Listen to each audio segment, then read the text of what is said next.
everybody, it's Ashley here. Welcome back for another nostalgic time. This time we're going with a little bit of a medieval twist for you here.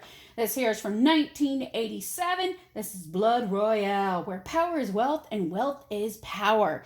This game here itself was made over in England from the Games Workshop, and it does take a while to play, but it is fairly unique and, well, it gets a little strategic thinking for you. But at the same time, it lets you consider medieval times. Now, the game here is very simplistic here. You can have up to 5 players playing at this game during the Middle Ages, where, well, you must guide your dynasty of family members through the ages as you attempt to gain the most wealth through, well, diplomatic, economic, and military means. However, in this, it doesn't focus a whole lot on the military side of it because it's more about the political fortunes of your family. That's the main part of this game here, where you must utilize your family members to create that stable seat of power. Now, of course, here you can see it's got a lot of pieces to it, but overall, it says it takes about the average player 15 minutes to learn to play this, which at least gets you the first round, which seems from when I was reading through some of the guidebook, it could, even though the guidebook itself is a little thick, but there is plenty of information and extra instruction online as well.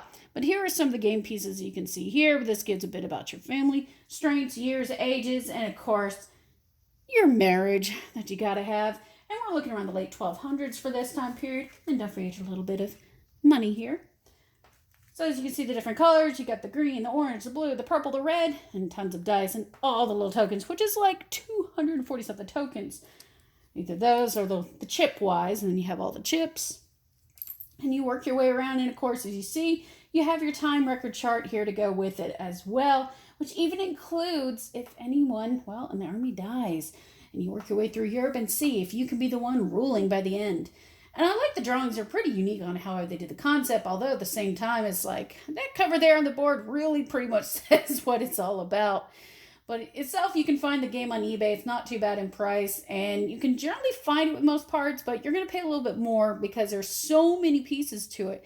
But in the end, though, it's still a unique game to learn. It's for ages 12 and up, generally from 3 to 5 players, and can take an average of 4 hours of playing time. So this is the type, if you want to sit down with your buddies, get situated and comfy for 4 to 5 hours, pop up your bowl of popcorn or candy, whatever you want to do with this, because it's going to be a long night of you guys showing who can prove that you have the most power and wealth in this game of Blood Royale. Coming up, guys, we got a lot more nostalgic time coming up for you. I've got a lot more in Star Trek as well, and we got some more medieval games we'll be digging through, as well, of course, your favorite little kid games you probably played out through the 80s and 90s. And don't forget, we got game recordings on YouTube and film projects coming up, and I can't wait to share with you guys. Until next time, I will see you later.